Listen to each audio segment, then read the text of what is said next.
ನೀವು ಅಂಗಡಿಗೆ ಹೋಗಿ ಒಂದು ತರಕಾರಿನ ಆರಿಸ್ಕೊಳ್ತೀರಾ, ಹೌದು. ಬೇರೆದ್ನೆಲ್ಲ ನಿಮ್ಮ ಬಟ್ಟೆ ಆರಿಸ್ಕೊಳ್ತೀರಾ, ಮತ್ತು ಒಬ್ಬ ಸಂತ ಈ ದೇಶಕ್ಕೆ ಧರ್ಮಕ್ಕೆ ಬೇಕಾಗಿರೋನ್ನ ಉತ್ತಮರನ್ನ ಆರಿಸ್ಕೋಬೇಕಾಗಿರೋದು ಸಮಾಜದ ಕೆಲಸ, ಹೌದಲ್ವಾ? ಆದ್ರೆ ನೀವು ಸರಿಯಾಗಿ ಆರಿಸ್ಕೊಳ್ಳದೆ ಆ ಪದಾರ್ಥದ ಮೇಲೆ ಅಪವಾದ ಹೊರಿಸ್ತೀರಲ್ಲ, ತಪ್ಪಲ್ವಾ?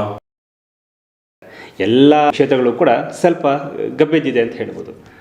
ಈ ಸ್ವಾಮೀಜಿಗಳ ವಿಷಯದಲ್ಲೂ ಕೂಡ ಸ್ವಲ್ಪ ಎಲ್ಲೋ ಒಂದು ಕಡೆ ದಾರಿ ತಪ್ಪಿದೆ.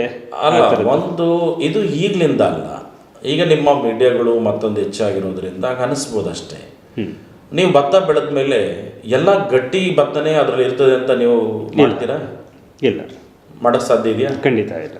ಸರಿ, ಹಾಗಾದರೆ ಕಲ್ಲುಗಳು ತಗೊಳ್ತೀರಾ, ಎಲ್ಲ ಕಲ್ಲುಗಳು ಒಳ್ಳೇದಿದೆ ಅಂತೀರಾ? ಇಲ್ಲ. ಸರಿ, ನೀರಿದೆ, ಎಲ್ಲ ನೀರು ಒಳ್ಳೇದು ಅಂತೀರಾ?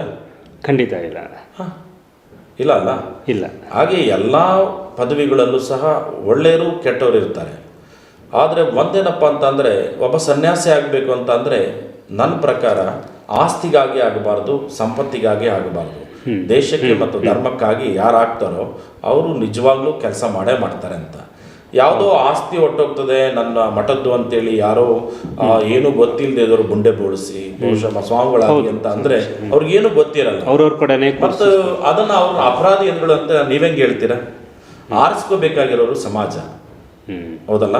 ನೀವು ಅಂಗಡಿಗೆ ಹೋಗಿ ಒಂದು ತರಕಾರಿನ ಆರಿಸ್ಕೊಳ್ತೀರಾ, ಬೇರೆದ್ನೆಲ್ಲ ನಿಮ್ಮ ಬಟ್ಟೆ ಆರಿಸ್ಕೊಳ್ತೀರಾ, ಮತ್ತು ಒಬ್ಬ ಸಂತ ಈ ದೇಶಕ್ಕೆ ಧರ್ಮಕ್ಕೆ ಬೇಕಾಗಿರೋನ್ನ ಉತ್ತಮರನ್ನ ಆರಿಸ್ಕೋಬೇಕಾಗಿರೋದು ಸಮಾಜದ ಕೆಲಸ, ಹೌದಲ್ವಾ? ಆದ್ರೆ ನೀವು ಸರಿಯಾಗಿ ಆರಿಸ್ಕೊಳ್ಳದೆ ಆ ಪದಾರ್ಥದ ಮೇಲೆ ಅಪವಾದ ಹೊರಿಸ್ತೀರಲ್ಲ, ತಪ್ಪಲ್ವಾ? ಖಂಡಿತ ಸ್ವಾಮೀಜಿ. ಸೊ ಆರಿಸ್ಕೋಬೇಕಾದವರು ನಾವು. ಇವತ್ತು ರಾಜಕೀಯನೂ ಕೂಡ ಕೆಲವೊಂದ್ಸಲ ನಾವು ಬೈತಾ ಇರ್ತೀವಿ, ಆದರೆ ಅವ್ರು ಆರಿಸೋದು ಕೂಡ ನಾವೇನೆ. ಸೊ ಹಾಗೆ ಪ್ರತಿಯೊಂದು ಆರಿಸ್ಕೊಳ್ಳೋದು ನಾವೇನೆ. ಹೌದು.